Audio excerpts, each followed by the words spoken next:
And when we did that, we found the bunker, got all the details, and brought that shit up to the surface. And then as soon as that happened, they knew we did it. Okay. So this is how you know it's true because we didn't tell anybody. It was an astral projection thing, but the very next day they were freaking out because they knew it had happened because they have all these Nazi psychics as we call them or Vril. Some people call them Vril, and those are the Sith. Okay, we're the Jedi, they're the Sith. Anyway, they detected our incursion and told everybody about it. So they threatened us. The first thing they did was threaten us. They told that trust fund dude, you got to stop your connection to these guys. This is before they even knew about me. They were dealing with my brother. And he said, no, no way. These are my people. You want me? My people come with me. And it's all about new blood, okay? Because the old blood is going underground, so the new blood is sort of taking up a position. So that's what's going on right now. The old blood's going underground. Anyway, eventually they sat down. Eventually, I met the trust fund manager. I went out to dinner with him and my brother and this other dude, and that's when they figured out who I was. Okay, because they thought my brother. They used their crystal ball to basically locate my brother because he's my twin. We're twins, and they thought they found me, but it was actually him. And then when they met me, they go, "Oh, you're the dude we've been looking for." Because you're the one that's going to destroy us, and there's nothing we can do to stop it. And we'd like to talk to you about that. We'd like to know how you're going to do it. And from that point on, they tried to recruit me, you know, and try to get me. And I got involved in stuff. This was during the Clinton administration, and I got involved in like anti. This is when I was. They wanted me to develop technology to fight aliens, basically. Okay, and I spent a little bit of time trying to figure out some sort of weapon, to fight aliens with. And I realized it was a joke. There's no way you can't do it. The only thing we could do was psychic. That was it. That's the only thing we got going on. And that's when I got into all this psychic business, and that's where I am right now. So yeah, I'm a Jedi. Okay, that's what I do. I'm a Jedi. I just they that's a CIA thing. Okay, they say that, but I call it Jedi. But we work for Jesus basically, and you got to be a Christian to do this stuff, and it has nothing to do with religion. But Jesus is the boss because the bad guys, their boss is Lucifer, our boss is Jesus. It's real simple. I don't care what religion you are. If you want to do this stuff, your commander is going to be Jesus. It's just the way it is. It's been that way for millions of years. Why But do you think they picked you, Steven? I seen your notes that the global mafia picked you to help humanity. Who are they? Do we know these organizations, and why do you think they picked you? you read the protocols, right? You all read Yeah, the protocols? I Mhm. haven't read anything, but Dude. Johnny has. Johnny has read All right, protocols. go read the protocols and then read it again and then read it again and then read it again. Um, they were they were trying to turn me into like an antichrist. Okay, that's basically what it boils down to. I'm like a king to them, kind of a thing, and it has to go. It goes back to this Da Vinci Code stuff, you know, Mary Magdalene, or yeah, Christ having babies, that kind of thing. I'm a Catholic, so I don't follow that. But these Templars, that's what they believe. They That's what the believe that Jesus had babies. Templars' job on Earth is to locate all of the children of Christ and keep tabs on them 24/7. Is That's their that what job. 23andMe is about? Yeah, Mm. it's true. Okay, my family, the reason why they had such a hard time finding me is because, well, it's because my family got on one side of the family got on the boat, got on the Mayflower and came over here and brought some royal blood with it. And then on my dad's side, that was my dad's side. And my mom's side, they were Templar. Okay, there was a Templar family, and the Templars have they have different factions, faction A, faction B, and at different times there would be big fights between the factions, and one happened during World War One, and the other one happened during World War Two.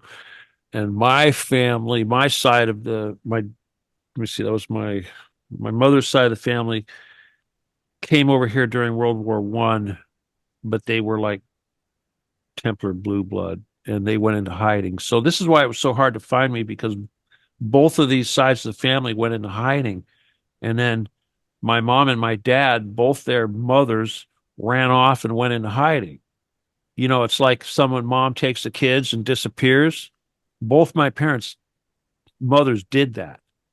So I was completely separated from my bloodline. That's why it was so hard for them to keep tabs on us, you know, that they didn't have 23andMe and all that stuff going on. And that's the other thing about this whole COVID business. Another one of the first things that they hit us with when I started getting involved with these Getty guys was they wanted to go to Noah's Ark, and they wanted to take samples because they had located what they believed to be the toilet, and they were going to take biological samples, petrified stool samples, and characterize the DNA, and they were going to use that information to locate who came from the ark and who didn't. Because that's another thing. There were two arks. There was more than one ark. I mean, yeah, there was a flood and there were two arks. That's a long that you got to read the Epic of Gilgamesh. They talk about that stuff. That book's older than the Bible. You said you're a little sidekick. Any remote viewing? Can you do Well, any? yeah, Can I you do do any of remote that? viewing. Yeah, I do Yeah. remote viewing. Um, I'll just tell you this thing though. I don't like doing remote viewing when I'm wide awake. I can do it when I'm wide awake, but I don't really like to do it. I'd rather not. It's really not my thing. I don't consider myself a remote viewer. It's just one of those things. I know a lot of people who are really good. I've met people, a guy in Brazil who could tell me what I had for dinner and tell me what color my plate was and where in the kitchen it is that I left it and what's left on the plate. I can't do that. But what I do, my big thing is I have this altar who I call Rambo, and because Rambo looks like me, except Rambo is very much a very military, kind of a Conan sort of person. If you took like a Conan Terminator slash commando guy, that's what Rambo looks like. He looks like me except a little shorter. So if you were to run into me on the other side, you'd be running into Rambo. Okay. But Oh, I don't interesting. I don't I don't have any connection. I don't remember anything. I don't want to remember anything. I asked him why I don't get to remember anything, and I used to be really pissed off because this is really frustrating, and so I got a little glimpse of some of the stuff, one of the actions. It was like at night, of course. I got to see some of the crap that was going on in the caves, the stuff that we were fighting. And I'm like, oh, okay. I understand now. But anyway, yeah, so when I recruit people to do this Jedi stuff, they don't get to remember anything. In fact, if you are a remote viewer and you join my team, you're no longer going to be a freelance. You're no longer going to be able to go off and just remote view whatever you want, whenever you want. You're going to be in the army and you're going to be going and doing what you're told, and you're not going to have any memory of anything because that's the way we work. So, So, so, I've heard this story. Roop, we've had on before, a guest. He did remote viewing. He has told me that the White House and the president has like security in other realms. Is that true? okay, let me describe how that works. When you say other realms, we're talking about densities. Okay, this is the thing. Nobody talks about densities. And if you want to understand quantum physics and you want to understand interstellar travel and all this stuff and aliens and everything, you got to understand densities. There's 9 levels of density. The very top level, number 9, is God, which is absolutely 100% thought, intention, idea, no physical whatsoever. The lowest level, number 1, is inanimate objects, 100% physical, no spiritual whatsoever. It's just like Tesla said, it's all about 369. It's divided into threes. Okay. 1, 2, 3. That's this level that we're on right now. We are number 3, plants and animals. Number 2, rocks. Number 1, everything has a soul. Above us is number 4, 5, and 6. 4 is hell. 5 is heaven. 6 is angels. Okay. And above that is 7, 8, and 9. 7 is Jesus and the ascended masters. 8 is the Holy Spirit, and 9 is God, the Creator. That's the Holy Trinity. Very important stuff. So when you say other realms, it's just like when we fight in the Getty. When I do the astral stuff and we're fighting in the Getty, we're not fighting in the 3D, we're fighting in the 4D. And you're which saying is 4D is hell? Yeah, 4D is hell. We're below hell. Yeah, we're below hell. But the Matrix, the way the Matrix is set up is that you actually jump levels. Okay, so we don't automatically go to 4. We want to go to 5.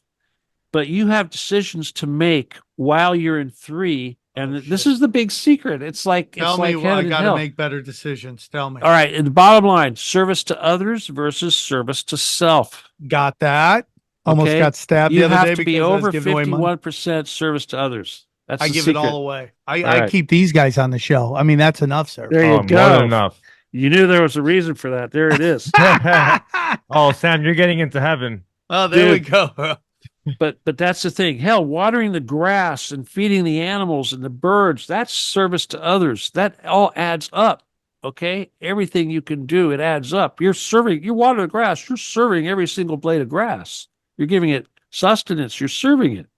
You know, it's real important that society moves into this direction. That's what paradise is. When we move out of this selfish thing, we're going to go back to paradise. That's what the Occupy the Getty mission actually is all about, is moving this world into basically paradise. It's by shifting the entire paradigm. And the only way that happens is by defeating these guys in the 4D. So when we talk about these different levels, think of it as like a nesting doll. Okay. You got different layers and they're all nested in each other. We've got multiple layers above us, and these layers, it's like your aura has levels. Okay. So when you have your feet in each one of these levels, okay, because we came from source, everything comes from number 9, it goes down to 1 and it works its way back up. What is level 1? Level 1 is inanimate objects. Okay. So the bottom 3 we detect. Okay. But the spirit realm, that's the next 3. That's 4, 5, 6. Okay. And above the spirit realm is the realm of the creator, 7, 8, and 9. Okay. And if you want to get into physics, okay, here's how it works. Matter is compressed energy, and energy is compressed time. So which one is which? 1, 2, and 3 is matter. 3, 4, 5, and 6 is energy. And 7, 8, and 9 is time. This is the nature of the universe, dude. This is the matrix. Anyway, the point is that we have to make this decision to skip over and make these proper choices, because otherwise you get stuck on level 4. Going to hell is getting stuck on level 4. But here's the thing about level 4, or going to hell. It's not permanent. Everyone thinks hell is eternity. No, it's not. It's only about 3 years. Okay, it's only about 3 years. Hell is only 3 years. Well, all right. I know this. Remember, I told you I had these handlers, and one of them was a reptile. Yeah. I didn't know about him being a reptile or nothing until I was having this conversation with Rambo through the psychic once, and Rambo was telling me all this stuff. And I asked him, I said, "Hey, what about this Tom Hansen guy?" He goes, "Oh, he was a reptile." I'm like, "Really?" He says, "Yeah, we tossed him into the lake of fire." I'm like, "Really?" And I go, "Yeah, but he's out now. He's here. He works with us. Do you want to talk to him? He says he's sorry." I'm like, so that told me, it's like the guy, I always wondered why these guys were so afraid of me. These spooks. I just call them spooks. But seriously, they were terrified of me. And once I figured out that this guy was a spook and not, a businessman like he tried to claim, he went and disappeared. And I never knew what happened to him until Rambo told me Rambo caught up with him. And, Yeah, I agree now. I know he was a damn alien because he was screwing my mom, okay, to get to me. He met my mom on a golf course and he did that just to get to me, to recruit me, whatever, to try to be my handler. He offered me like $60 million. But I got so tired of his bullshit, I finally called him out and I realized the whole damn time he was spying on me because this is when I was heavily mixed up in this alien business, and the whole how to make UFOs and crap. And he were trying to get me out to Area 51. And as soon as he started talking about Area 51, I knew damn well that this guy had been spying on me. He knew about my research. He knew about all this stuff that I hadn't told him, unless he had been listening into my private conversations. So, that was a clue. But eventually it was dealing with all these spooks and aliens and crap is what led me to the damn Getty, you know?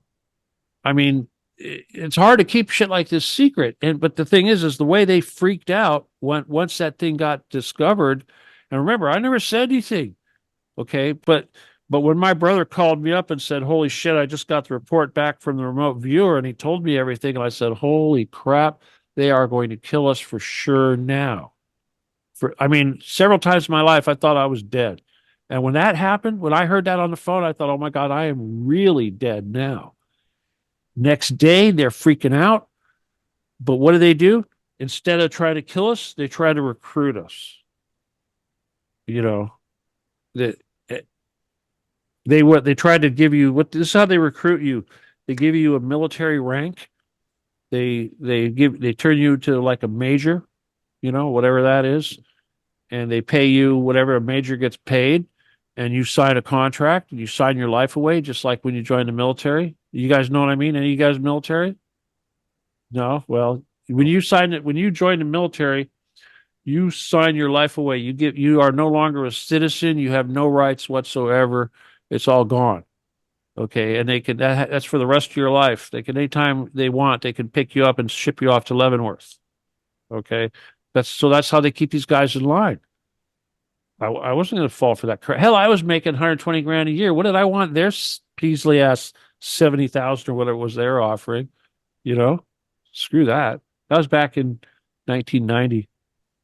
And they were shooting down airplanes. And that's what really pissed me off because they had just got, when I started working with them, I told them no more shooting down airplanes because they shot down Flight 800. You guys look back at Flight 800. That was a Star Wars weapon that they used to shoot that thing down.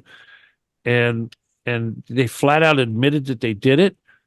And they didn't really say why they did it, but they didn't deny it. And I told them when I started working for them, I said, "Okay, no more shooting down airplanes or I'm not going to work for you." And what did they do? Halloween, shoot down Flight 990. I knew damn well, it's like bastards. And this was right before Desert Storm and all that crap. And that's why they do this, because it's a big ass human sacrifice to Mars or whatever, god of war. That's what that was all about. But Damn. I've been their enemy ever since. Okay, and I'll tell you why they wanted me to be their king. They wanted me to go down there and sit on their stupid throne and all this shit. But I had to basically accept that everybody else needed to die. Okay, their whole big thing is that they're better than everybody else, and that they're Yes. like gods, and they're special. They're like Olympians, and that all of us are expendable, and we're animals. It doesn't matter. And Steven, yeah, do you think this goes back to fallen angels' war on God's greatest creation? right. The fallen angels are Anunnaki. Okay, and there's a lot of human hybrids roaming around the earth. Yeah. And there's three entities that are the bad guys, and that is the Anunnaki, the Draco, and the Gray. Those are the bad guys. Everyone else is cool. The Pleiadians, whatever, they're cool. But those three are so uncool that God has basically put a hit out on them. And that's what we are. That's our job. That's what the Jedi are for. We don't wrestle against flesh and blood. We're not trying to slaughter humans. We're here to slaughter Anunnaki, Gray, and Draco. And right now we're slaughtering Draco, and there's 250 million Draco and 250 million Anunnaki and 250 million Gray, and they're all got to go. Okay, and when they're gone, we get paradise on Earth. So as far as this, the Anunnaki, hell, the Anunnaki are here right now. Marduk is here right now. If you're into Anunnaki crap, they're here right now. They've been collecting gold to make monoatomic gold, which they require, because they use it in their atmosphere to keep the as an infrared shield or something like a blanket. They put in their atmosphere. They also breathe the shit. They consume it, and it gives them it affects them genetically. If you know anything about monoatomic gold, it actually affects you genetically. It enhances your psychic skill. But those of us who are psychic, we don't need no monoatomic gold. That's like taking heroin to get enlightenment. You don't need heroin to get enlightened. You don't need acid to get enlightened. Okay. The trick to being enlightened is realizing that you are enlightened. Let me ask you something, Steven. Yeah. So when we had all this, let's storm Area 51, and everyone was laughing about it, and then they said, let's storm the Federal Reserve, and then Facebook got real scared and shut that shit down. Do you think that was an intelligence operation to find out who's willing to put their name on that shit? And why do we do that with the Getty? That's exactly why they do it. All right. The whole purpose of Occupy the Getty was to give us a target that would actually do something. And I came up with this back during Lavoie. You remember Lavoie Finicum? No. Bundy Ranch. You guys remember Bundy Ranch? Okay, that was an uprising that took place, sovereigns and all this stuff, where they basically stood up to the government. And anyway, people forget that so quick. But anyway, that happened here in the U.S. not too long ago. Well, what's it called? What ranch? Bundy Ranch. Bundy Ranch. You guys got to look that shit up, man. It wasn't that long ago. Come on, I feel man. like I've heard that. Here we go. Yeah, Bundy Ranch. All Yeah, we got to I show do up. remember that. It was under a bridge, right? And there was yeah, it all took place under a bridge. Anyway, I was very heavily involved in that crap because of my work with Revolution Radio, which was also a gatekeeper operation. And I realized that they create these BS events to polarize us and to point the spotlight someplace that it's not going to cause any harm. So I realized that if I create this movement to do the same damn thing, just like the Occupy the movement, the original Occupy the movement, the whole message of Occupy the movement was end the Fed. But what happened? It turned into gay rights, gun rights, pay off student debt, whatever bullshit, because nobody could settle on one damn soundbite.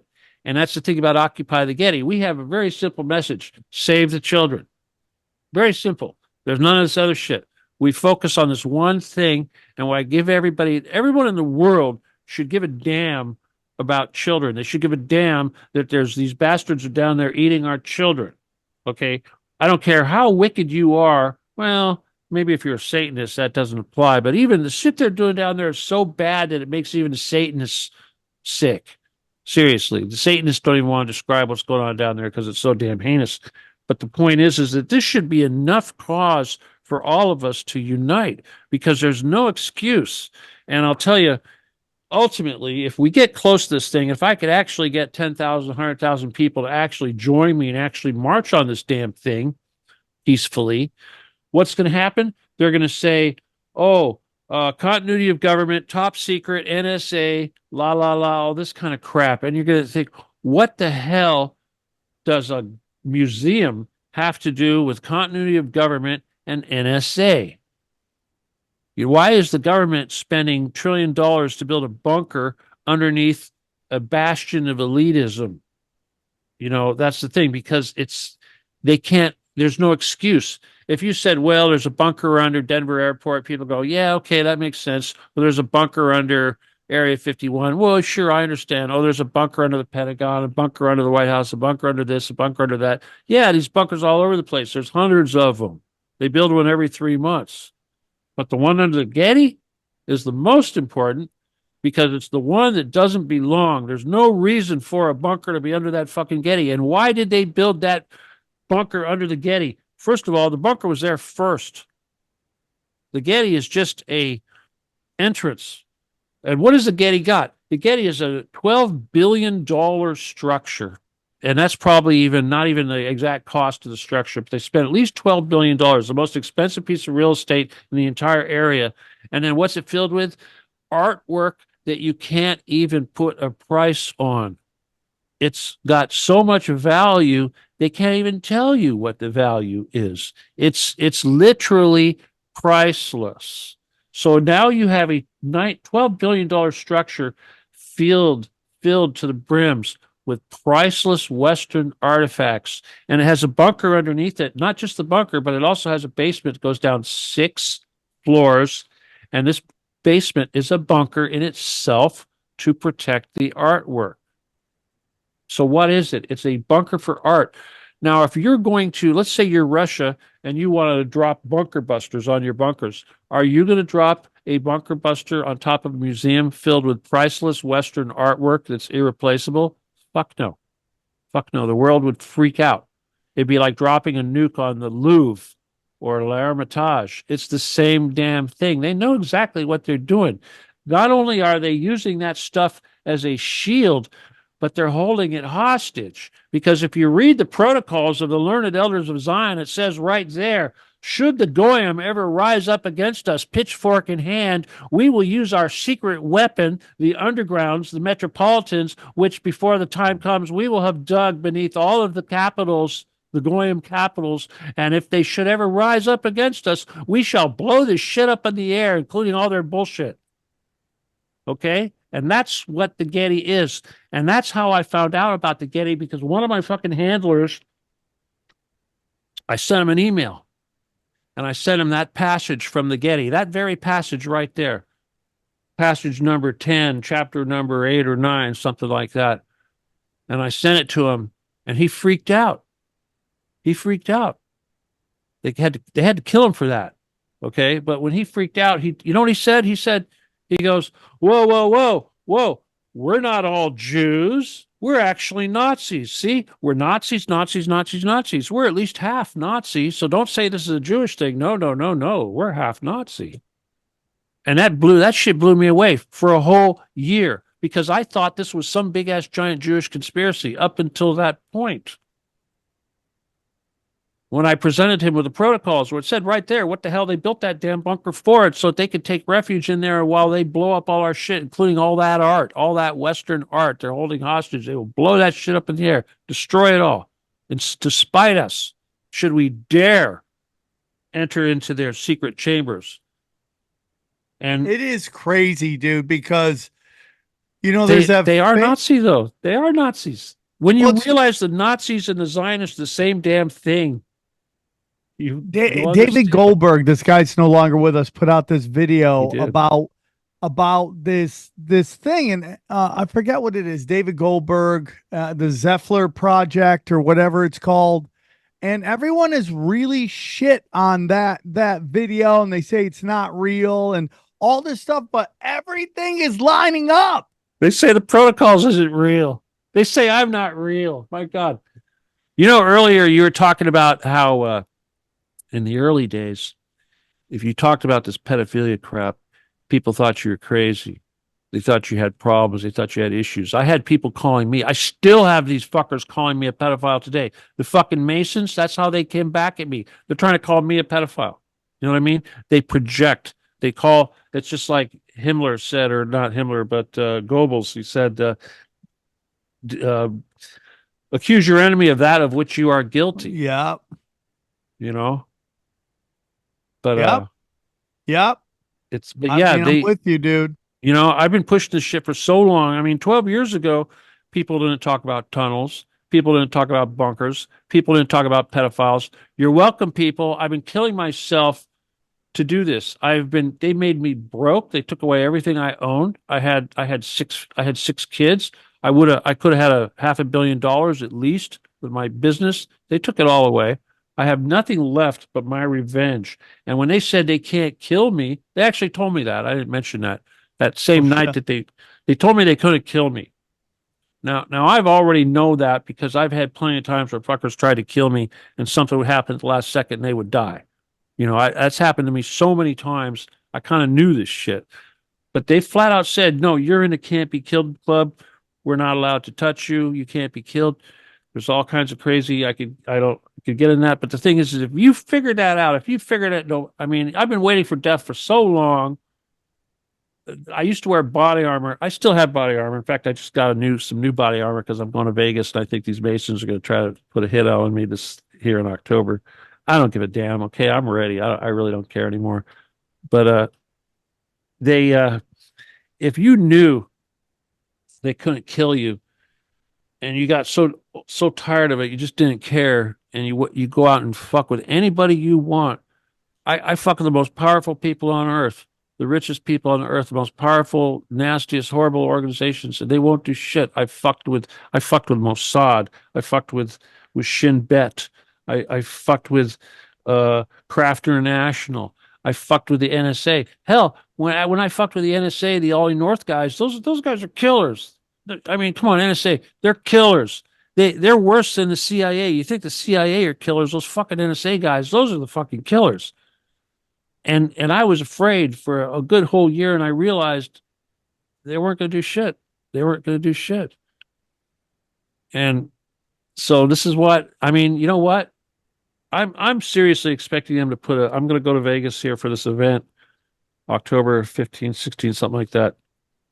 And I already planned it, and I already know. I'm a psychic. I know this shit. I know what they're going to do. I know I got to stay out of dark alleys and shit. And then I find out this hotel I'm staying at, the whole damn thing is a dark alley. Ugh. Oh no, dude. Oh no, Steven. Oh no. I know. But you know what? It's just, I'm tired, man. I really don't care anymore. Seriously. And I realized when they kicked me off of Twitter the last time, I came to the realization it's up to you guys. I've already done the work. I already wrote the book. I've got all this material out there. If you guys don't pick it up and run with it, you know what I mean? I mean, sure, if we can pull this off, and we're going to win this thing. I know we will, but I want it to happen while I'm still alive. You know?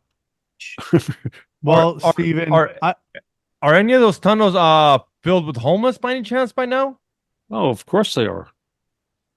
Jeez. Well, I'll give you a clue. If you take like the guy that owns, okay, we all talk about the Uranium One thing. Okay, one of the big players in Uranium One was this Canadian dude that was on the plane with Clinton and the other guy, Carlos Slim, I think it was. Oh shit. His big thing was gold mines. Okay, and so gold mines go a couple miles deep. Guys that do gold mines are also guys that do bunkers. One of the things that he was into, along with Carlos Slim, richest man in the world, runs all the cartels, is homeless shelters, endangered youth facilities, and YMCAs, orphanages, this kind of thing. So why do these billionaires that are also building bunkers, why are they interested in these, in children that are troubled children and stuff like that, YMCAs, homeless shelters. I think oh yeah. And the other thing they're into, organ donation. Okay. So you see people pushing that stuff. Look at Gavin Newsom. Gavin Newsom in California. What did he do? He rounded up all the homeless. Where are they? Where are they? I mean, seriously. Of course they're using homeless. Here's something you guys should understand. All concrete has blood in it. All concrete. And if it's not cow blood from a slaughterhouse, what do you think it is? You think when they build these bunkers, you think they're using cow blood? Homeless are good for something. Damn, Steven. Damn. Bud, this has been an insightful episode. Man, you went deep. You confirmed a lot of my thoughts. You kind of set the timeline for me. I appreciate that. So for our listeners, one more time, please tell them where they can find you. I hate to go, guys. All right. First of all, let me just give you my email. We'll start with that. LAW17GUN. That's law17gun at AOL.com. And that goes back to my laser business, my gun lasers. If you send me an email, I'll send you a copy of my book. I'll send you a link to the Telegram group, which if you're in Telegram, it shouldn't be too hard to find. Occupy the Getty / Steven D. Kelley. Not that hard to find. You got to join me on Telegram because until further notice, that's the only thing we got. You're not going to find me anywhere else. My videos, and if you join my Telegram group, you're going to have all the archives and all the links and all the memes. And I'll tell you, the most important thing right now is to take this fire and realize that this is the only thing that matters. Everything else is bullshit. Everything else is a distraction. This is the only thing that's going to do anything, because until we go underground in these bunkers, nothing changes. All this bullshit that we do on the surface means nothing. They laugh at us. As long as they can sit underground in these bunkers, these so-called elders, and they can operate with impunity and no one even knows who they are, there's nothing we can do about it. And this is why they're so terrified. They will start nuclear war, World War III, just to stop this one thing right now, Occupy the Getty. And that's why it's so damn important, because there's a very good chance we're going to have nuclear war before they let Trump in office. Very good chance. And the only thing that's going to stop it is this. And I'll tell you, Occupy the Getty is much older than Donald Trump. And when Obama was in office, I was running petitions. Trump shut that down. Okay, so guys, only Occupy the Getty is what's going to save the world, not a politician or not a party, because both parties are run by the same mafia, and they can't kill me. So, and the only way that we're going to win this battle is if I have enough people, at least 2% or 3% of the world, join me. The whole world, not just the United States. So please join. Please send me an email. Yeah, if you want to talk, send me an email. If you want to do another interview, you can help me get other interviews, because this is all I got. So the more interviews I can do, the better. Okay. And I challenge all these so-called truthers out there, these so-called pundits. I don't care who they are, Alex Joneses, whatever. If you don't say my name, if you don't say Occupy the Getty, you're working for the enemy. Period. You're COINTEL. So you guys are now in the good guys club. Thank you. Keep an eye on Xavier, though. Keep an eye on him. Hey, Steven, thank you so much. It's been a great episode. Looking forward to our next conversation. Open door whenever you want. Come on. Let's break down the episode. Steven Kelley, what do we think, guys? They're coming after us. If he came on this podcast, they're coming after us. I think a future podcast is XG and Steven Kelley. I think we got to make that happen. Did he not say like 30 things where you're like, wait, hold on a second? And just kind of blew right past like foundational, earth shattering, just drop little comments and like bombs, like Israel drops bombs. He was just dropping these crazy comments that I wanted to know more about. It was the most gripping. And you don't think he's being watched? Johnny's camera goes out at one point. That's true. On us.